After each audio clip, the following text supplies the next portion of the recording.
लाख से अधिक डीएल जारी। लखनऊ आरटीओ ने बनाया रिकॉर्ड। 5 करोड़ 30 लाख से अधिक वाहनों का रिकॉर्ड अब ऑनलाइन।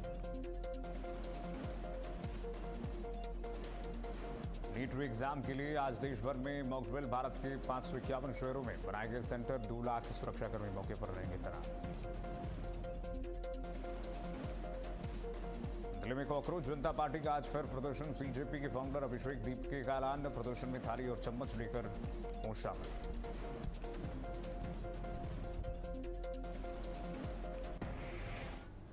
नमस्कार, बहुत स्वागत है आपका देश के उत्तर में। मैं हूं आपके साथ कीर्तिमान सिंह। बुलेटिन शुरुआत करते हैं बड़ी खबर के साथ। यूपी में मुहर्रम को लेकर के पुलिस अलर्ट है। सीसीटीवी कैमरे से निगरानी हो रही है इलाकों की। सीएम योगी आदित्यनाथ के निर्देश के बाद प्रशासन अलर्ट मोड पर है। पूरे उत्तर प्रदेश में शहर शहर मार्च निकाला जा रहा है। 24 घंटे सातों दिन पुलिस इस वक्त अलर्ट मोड पर है। 24/7 लगातार रात्रि गश्ती भी की जा रही है। गली में चौराहों पर पुलिस कानून व्यवस्था बनाए रखने के लिए सौहार्द के अपील कर रही है। सीएम योगी के निर्देश के बाद प्रशासन अलर्ट मोड पर है। शहर से फ्लैग मार्च निकाला जा रहा है। तस्वीरें आपको दिखा दें। यूपी में मुहर्रम को लेकर के यूपी पुलिस अलर्ट मोड पर। ड्रोन का भी प्रयोग किया जा रहा है। जगह जगह सीसीटीवी कैमरे से इलाकों की निगरानी हो रही है। शहर शहर फ्लैग मार्च निकाला जा रहा है। सीएम योगी के निर्देश के बाद प्रशासन अलर्ट मोड पर है।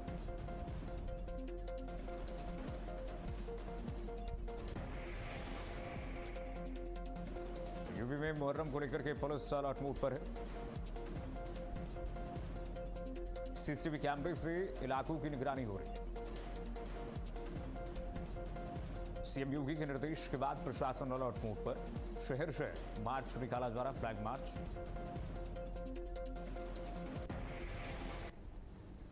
तो उत्तर प्रदेश में मुहर्रम को लेकर के पुलिस अलर्ट मोड पर है। अत्याधुनिक डिवाइसेस से लगातार निगरानी रखी जा रही है। संजीव सिंह हमारे साथ ब्यूरो चीफ लखनऊ जुड़ गए हैं तमाम जानकारी के साथ। संजीव, बताइए क्या जानकारी है, किस तरह सुरक्षा पुख्ता इंतजाम किए जा रहे हैं जगह जगह? क्या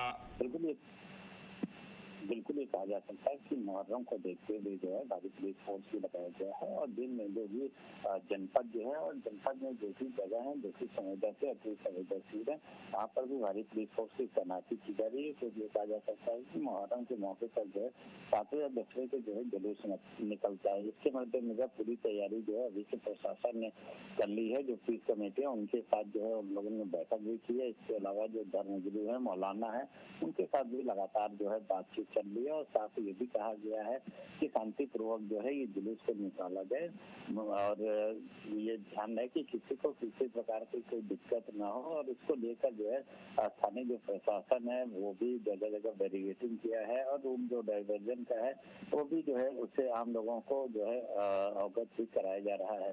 क्योंकि अभी हाल ही में उत्तर प्रदेश के मुख्यमंत्री ने जो है एक बैठक की थी जिसमें उन्होंने ये कहा था कि जो मुहर्रम है गमी का त्योहार है, न ही असलहे के प्रदर्शन का कोई त्योहार है। यानी कि ये है कि अगर आपका जुलूस निकालना है तो शांतिपूर्वक निकालिए, किसी प्रकार के किसी भी असलहे का प्रदर्शन नहीं कर सकते। इसके अलावा जो ताजिया है उसका भी एक हाइट लगभग निर्धारित किया गया है, करीब 12 फुट से ज्यादा का नहीं हो सकता। क्योंकि विगत वर्षों की बात की जाए तो ताजिए की वजह से जो है कई घटनाएं हो चुकी, कई लोगों को जान भी जा चुकी। तो ऐसे इसके मद्देनजर ये फैसला लिया गया है। जी बिल्कुल संजीव, मुख्यमंत्री योगी आदित्यनाथ लगातार इस बात और संवेदनशीलता से अधिकारियों को निर्देश पहले भी दे चुके हैं। क्या क्या व्यवस्थाएं इस वक्त उत्तर प्रदेश के शहरों में संवेदनशील इलाकों में दिख रही हैं? चूंकि ये तस्वीरें हम दिख रहे हैं, लगातार पहले भी इस तरह से फ्लैग मार्च निकाला गया है, लेकिन इस बार क्या कुछ खास है? चूंकि मुख्यमंत्री ने भी पहले अपील की थी कि उत्तर प्रदेश में ताजिया को लेकर के एक एसओपी बनाया जाए। ताजिया को लेकर क्या एसओपी है? मुख्यमंत्री ने दिया और ये हिदायत दी गई है कि मुहर्रम त्योहार में जो है असलहे का प्रदर्शन नहीं किया जाएगा। यानी कि जो जिस तरह से तलवार भाला लेके निकलते थे, अब हो सकता है कि उन असलहों का प्रदर्शन किया जाए, क्योंकि सख्त जो है आदेश दिया गया है। सभी जिले के जो जिलाधिकारी और पुलिस के जो कप्तान है उनको ये आदेश दिया गया है। इसको लेकर जो है जिले के जो कप्तान है वो भी पीस कमेटी और मौलाना धर्मगुरुओं के साथ लगातार बैठक कर रहे हैं और ये सब बताया गया है कि मुख्यमंत्री जी का आदेश है तो इसका पालन भी करना है। इसके अलावा जैसा मैंने बताया, हाइट की बात की जाए तो जो उसकी ऊंचाई होती है ताजिए की, उसको भी नॉर्मल रखा गया है ताकि किसी भी प्रकार की कोई भी अप्रिय वारदात न हो सके।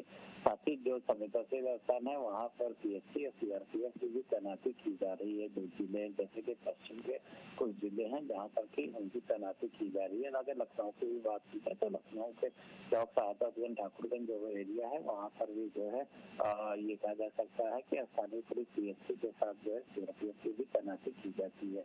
और साथ ही जो है जगह जगह वेरिफिकेशन भी कर दिया गया है कि जिस रूप से जो है मुहर्रम का जो जुलूस निकलेगा, 7वीं का या फिर 10वीं का जो जुलूस निकलेगा, तो उससे पहले ही लोगों को अवगत भी करा दिया जा रहा है और उसका रूट जो है डाइवर्जन किया जा रहा है ताकि किसी प्रकार से यातायात बाधित ना हो। जी बहुत शुक्रिया। वही केंद्रीय पेट्रोलियम और प्राकृतिक गैस मंत्री हरदीप सिंह पुरी एक दिवसीय दौरे पर सोनभद्र पहुंचे। यहाँ बीजेपी पदाधिकारियों, जनप्रतिनिधियों और प्रशासनिक अधिकारियों ने उनका स्वागत किया। मंत्री सर्किट हाउस में संगठनात्मक बैठक करेंगे और पंचायत रिसोर्स सेंटर में विकास कार्यों की समीक्षा करेंगे। इसके अलावा वो अधिकारियों, उद्योगपतियों और विभिन्न क्षेत्रों के प्रतिनिधियों से संवाद कर निवेश, रोजगार और औद्योगिक विकास पर चर्चा करेंगे। दौरे के अंत में केंद्रीय मंत्री प्रेस वार्ता कर कार्यक्रमों की जानकारी भी देंगे। तो उद्योगपतियों से मुलाकात करके उनसे संवाद करेंगे। सोनभद्र पहुंचे केंद्रीय मंत्री हरदीप सिंह पुरी ने कार्यकर्ताओं से भी संवाद किया है।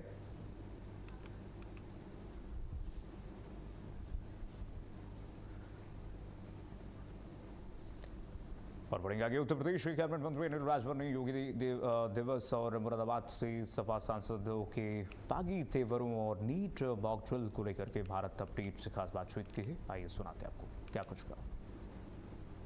कल देश में योग दिवस मनाया जाएगा और इस बार का योग दिवस कैसे खास होगा, हमारे साथ बात करने के लिए कैबिनेट मंत्री अनिल राजभर जी हैं। सर, योग दिवस इस बार में स्पेशल क्या रहेगा?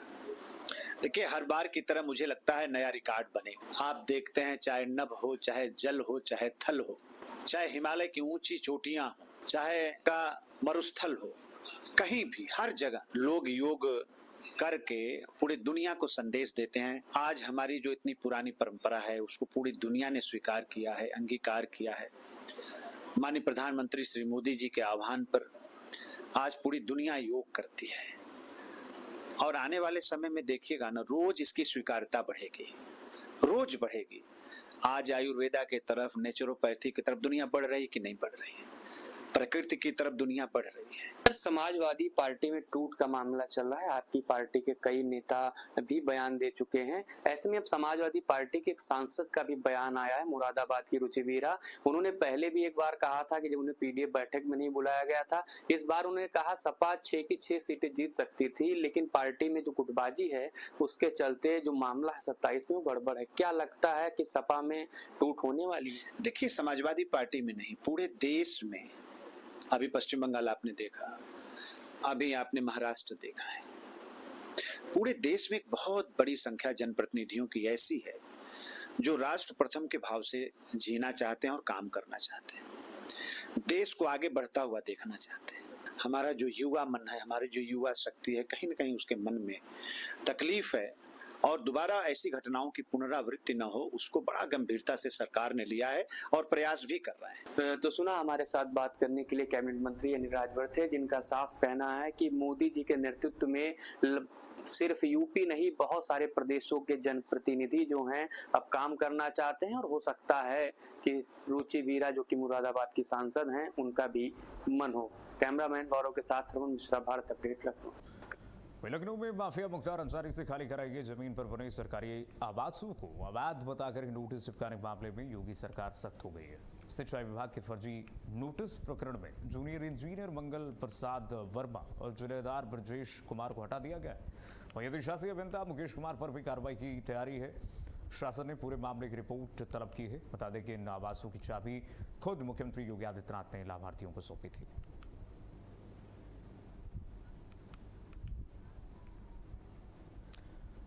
यूपी मेरठ में अवैध निर्माणों पर बुलडोजर चला है, प्रशासन का बुलडोजर चला है। बताते हैं शास्त्री नगर में आवास विकास कार्रवाई हुई है, सेटबैक नहीं छोड़ने वालों पर भी कार्रवाई हुई है। भारी पुलिस बल की मौजूदगी में ध्वस्तीकरण किया गया है। सुप्रीम कोर्ट के आदेश के बाद ये बड़ा एक्शन लिया गया है। 14 जुलाई को कोर्ट में रिपोर्ट पेश हुई।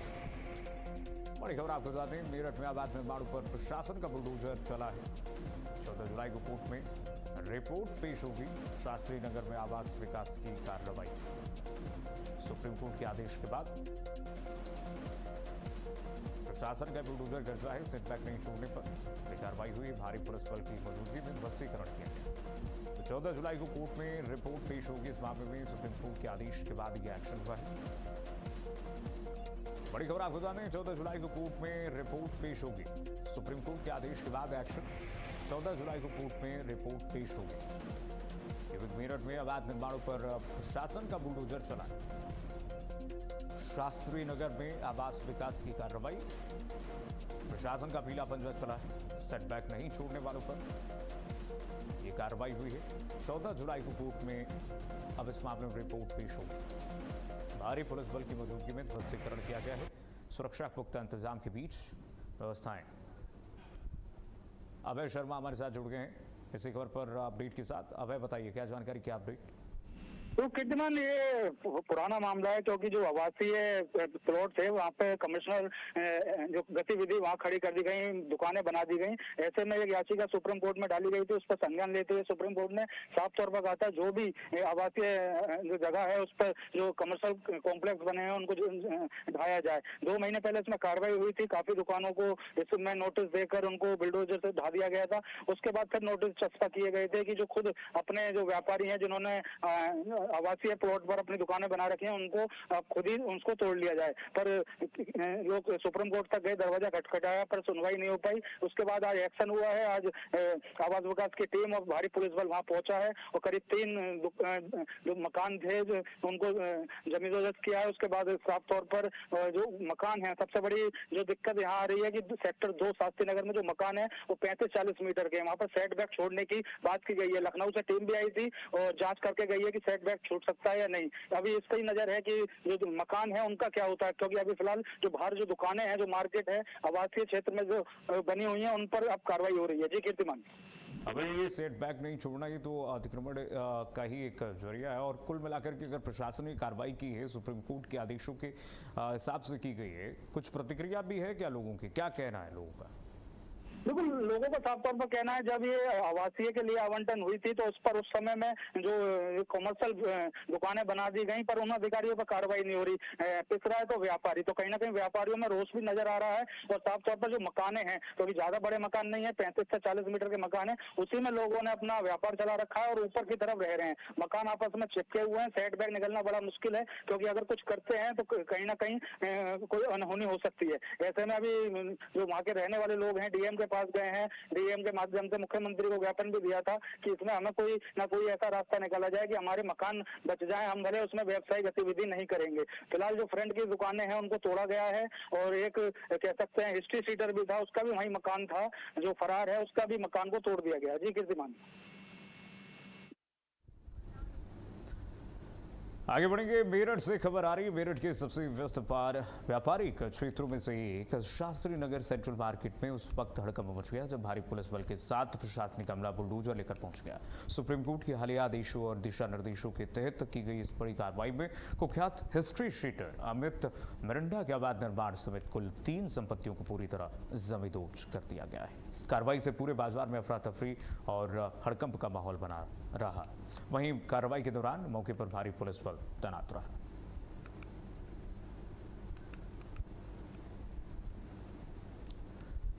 और अब खबर उन्नाव से। उन्नाव के पूर्वा क्षेत्र में ग्राम ऊंच गांव सानी में सरकार आपके द्वार कार्यक्रम के तहत रात्रि चौपाल का आयोजन किया गया। केंद्र में मोदी सरकार के 12 साल पूरे होने के मौके पर आयोजित इस कार्यक्रम में बीजेपी विधायक अनिल सिंह मुख्य अतिथि के रूप में शामिल हुए।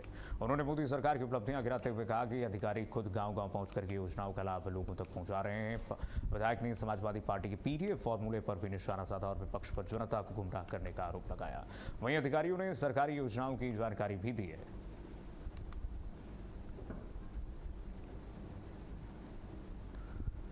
और अब खबर यूपी के पीलीभीत से। पीलीभीत में नगर पालिका परिषद की ओर से चलाए जा रहे विशेष स्वच्छता अभियान में जिलाधिकारी ज्ञानेंद्र सिंह ने स्वच्छता का संदेश देते हुए सफाई कर्मियों के साथ तहसील दिवस के मौके पर सदर तहसील परिसर में, गांधी स्टेडियम और मलिन बस्तियों समेत कई जगहों पर श्रमदान किया। इस मौके पर कई विभागों के अधिकारी कर्मचारियों समेत बड़ी संख्या में सफाई कर्मियों ने भाग लिया।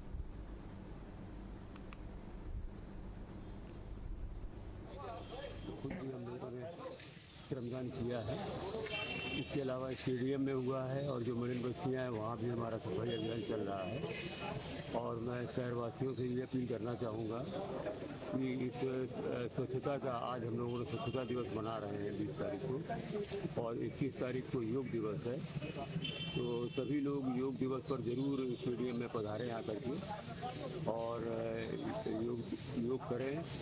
और मेरी सभी से यही अपील है, और स्वच्छता में ज़रूर भागीदारी करें कि अपने अपने मोहल्ले में, अपने अपने वार्ड में सभी पार्षद। लखनऊ के नेशनल पीजी कॉलेज में नीट री एग्जाम को लेकर के मॉक ड्रिल आयोजित की गई। एनडीए ने परीक्षा की तैयारी पूरी कर ली है और देश भर के केंद्रों पर सुरक्षा व्यवस्था का परीक्षण किया जा रहा है। 18 राज्यों की राजधानियों में एयरफोर्स के MI-17 हेलीकॉप्टर से प्रश्न पत्र पहुंचाए जाएंगे, जबकि उनकी सुरक्षा की जिम्मेदारी सीआरपीएफ और सीआईएसएफ को सौंपी गई है। पेपर लीक जैसी घटनाओं को रोकने के लिए एनडीए ने विशेष पोर्टल भी शुरू किया है, जहां संदिग्ध गतिविधियों की जानकारी साझा की जा सकती है।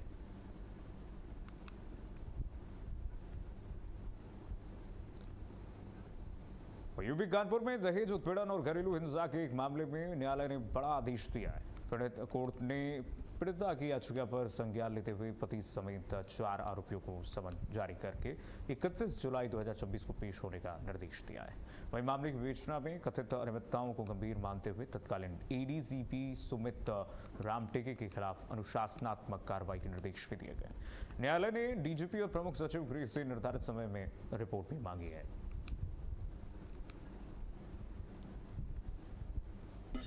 निकिता के जो ससुर थे ये एयरफोर्स में विंग कमांडर रह चुके हैं, ये रिटायर्ड हैं, तो जाहिर है कि उस लेवल के पुलिस अधिकारियों से उनके संपर्क होंगे, तो अपने इन संपर्कों का उन्होंने मिसयूज किया है।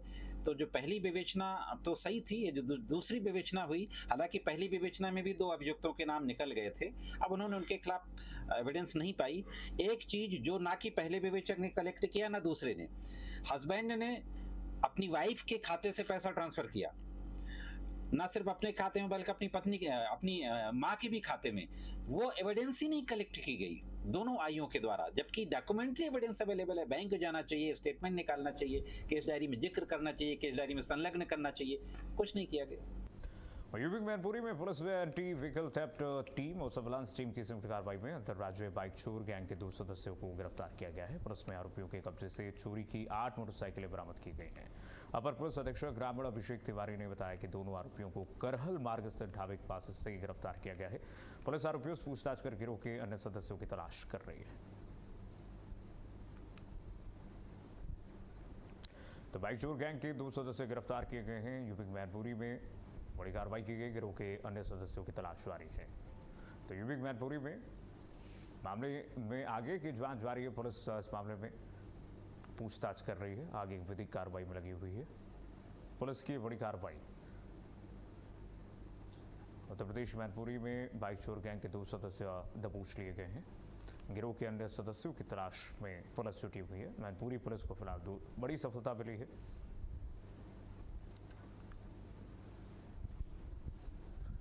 बढ़ेंगे यूपी प्रयागराज से अब खबर है। प्रयागराज के मेजवा थाना क्षेत्र में एक दर्दनाक हादसा हुआ है। बता दें कि तालाब में भेड़ धुलने गए किशोर की डूबने से मौत की खबर मिल रही है।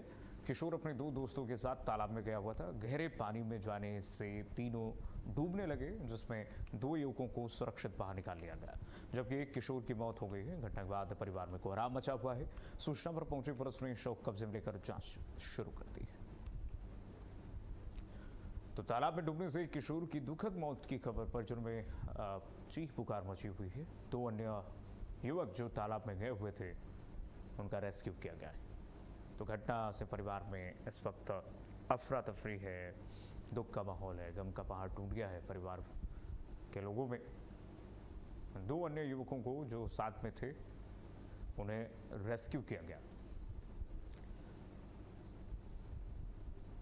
सूचना पर पुलिस पहुंच रही है। शव को कब्जे में लेकर के पोस्टमार्टम के लिए भेजा गया है। जांच शुरू कर दी गई है। परिवार में कोहराम मचा हुआ है किशोर की मौत से, जबकि एक किशोर की मौत ग्रामीण इस वक्त दुख के माहौल में है। 2 युवकों को तो सुरक्षित बाहर निकाल लिया गया, लेकिन एक युवक गहरे पानी में जाने की वजह से डूब गया। तो 3 दोस्त गए हुए थे तालाब में, इस दौरान एक की मौत हो गई है, 2 को बाहर निकाला गया अनफन में। प्रयागराज के मेजवा थाना क्षेत्र की यह घटना है, जहाँ पर एक बड़ा भीषण हादसा हुआ, दर्दनाक हादसा हुआ है, जहाँ पर एक युवक की तालाब में डूबने से, गहरे पानी में जाने से उसकी मौत हो गई है। तालाब में भेड़ धुलने के लिए ये तीनों युवक उतरे हुए थे और इस दौरान अंदाजा इन्हें नहीं लगा कि तालाब की गहराई कितनी है और अचानक से गहरे पानी में तीनों उतर गए, जिसमें एक शख्स वहीं में फंस गया और तालाब के अंदर फंस गया, लेकिन 2 को बाहर निकाल लिया गया है। अब खबर यूपी के मुरादाबाद से है। मुरादाबाद के मझोला थाना क्षेत्र स्थित सम्राट अशोकनगर में एक विवाहिता की संदिग्ध मौत से हड़कंप मच गया है। करीब 1 साल पहले मृतका की शादी हुई थी। मां के पक्ष ने ससुराल वालों पर दहेज के लिए जहर देकर के हत्या करने का आरोप लगाया। पुलिस ने कार्रवाई करते हुए पति और ससुर को गिरफ्तार कर लिया। शव को पोस्टमार्टम के लिए भेज दिया गया है। पुलिस का कहना है कि रिपोर्ट आने के बाद आगे की कार्रवाई की जाएगी। मामले में मुकदमा दर्ज कर जांच जारी है।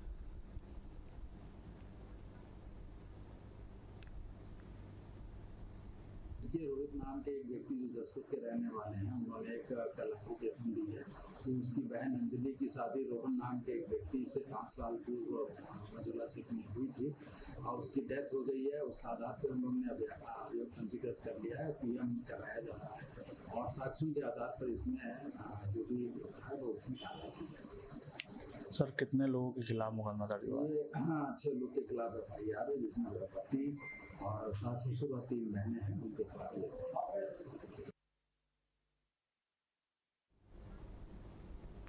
तो दहेज के लिए नवविवाहिता की संदिग्ध मौत की खबर मिल रही है। पति और ससुर को पुलिस ने गिरफ्तार किया। और अब खबर बहराइच से है। बहराइच के कैसरगंज कोतवाली क्षेत्र में उस समय सनसनी फैल गई जब एक मंदिर परिसर में 19 वर्षीय किशोरी का शव फांसी के फंदे से लटकता हुआ मिला। मृतका बभननपुरवा गांव की रहने वाली थी और बताया जा रहा है कि वो घर से पूजा करने के लिए मंदिर जाने की बात कहकर निकली थी। घटना की सूचना मिलते ही स्थानीय पुलिस मौके पर पहुंची और शव को कब्जे में लेकर पोस्टमार्टम के लिए भेज दिया गया। फिलहाल पुलिस मामले की जांच में जुटी हुई है और घटना के कारणों की पड़ताल की जा रही है। यूपी बहराइच में कैसरगंज में पुलिस ने जांच शुरू की है।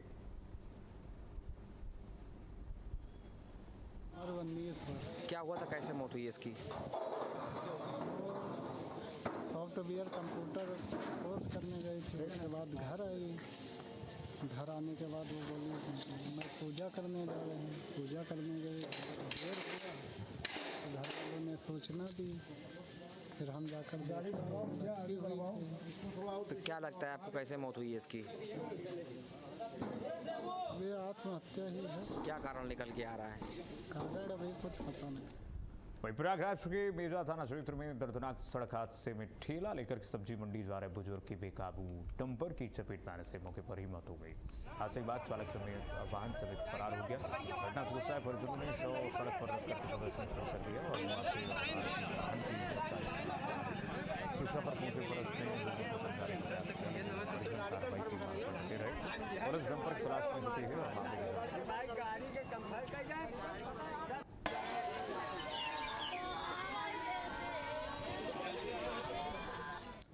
फिलहाल के लिए बस इतना ही। खबरें लगातार जारी है, देखते रहिए भारत अपडेट।